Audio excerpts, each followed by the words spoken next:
என்னங்க ரங்கநாதரை காட்டுறேன்னு நினைக்கிறீங்களா? ஆமாங்க, வைகுண்ட ஏகாதசிக்கு திருச்சி ஸ்ரீரங்கம் போகணுன்னு தான் ஆசை.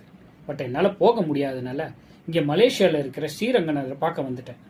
ஸ்ரீரங்கத்தில் இருந்து பிரதிஷ்டை பண்ணி எடுத்துட்டு வந்தவர் தான் இந்த காஜாங்கில் இருக்க ஸ்ரீரங்கநாதர். இந்த கோயில் பார்த்தீங்கன்னா 1967 இருந்தே இருக்குதுங்க. இந்த கோவிலுக்கு ஸ்ரீ அரங்கநாதர் டெம்பிள்னு இன்னொரு பேரும் இருக்கு. இங்கே ஸ்ரீரங்கநாத பெருமாள் சயன நிலையத்தில் எல்லாருக்கும் அருள் பாலிக்கிறார். வைகுண்ட ஏகாதசிக்காக சில கோயில்ல இன்னைக்கு காலையில இருந்து சொர்க்க வாசல் திறந்துட்டாங்க. பட் இங்க காஜாங்ல சனிக்கிழமை, அதாவது நாளைக்கு காலையில 4 மணிக்கு தாங்க சொர்க்க வாசல் ஓப்பன் பண்றாங்க. ஆனா இந்த கோயில்ல காலையில இருந்தே பூஜைகள்லாம் ஸ்டார்ட் பண்ணிட்டாங்க. எஸ்பெஷலி ஈவினிங் 4 மணில இருந்து கலை நிகழ்ச்சிகளும் ஹோம பூஜைகளும் கலச பூஜைகளும் நடந்துட்டு தாங்க இருக்கு. இந்த கோவில்ல மூலமுதற் கடவுள் விநாயகர் இருக்காரு. பக்கத்திலேயே மருத்துவ கடவுள் தன்வந்திரிக்கும் தனி சன்னிதானம் இருக்குங்க.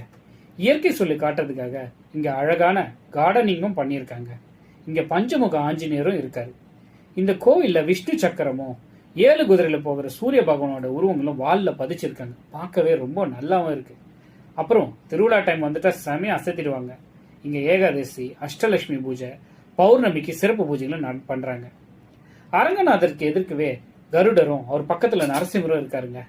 அது போல சமையல் கூடத்துக்கு பின்னாடி தியான மண்டபம் இருக்கு. அங்க பெரிய ஆஞ்சநேயர் இருக்காரு. வியாழக்கிழமை தோறும் ராமருக்கும் ஆஞ்சநேயருக்கும் சிறப்பு பூஜை பண்றாங்க. இந்த பூஜையில வர பக்தர்கள் கையாலே மலர் அர்ச்சனை செய்ய சொல்றாங்க. எனக்கு இந்த தடவை இந்த வாய்ப்பு கிடைச்சது. மனசு ரொம்ப சந்தோஷமா இருந்ததுங்க. பூஜை முடிஞ்சதுக்கு அப்புறம் கொஞ்ச நேரம் தியான மண்டபத்துல தியானம் பண்ணிட்டு வந்தோம்.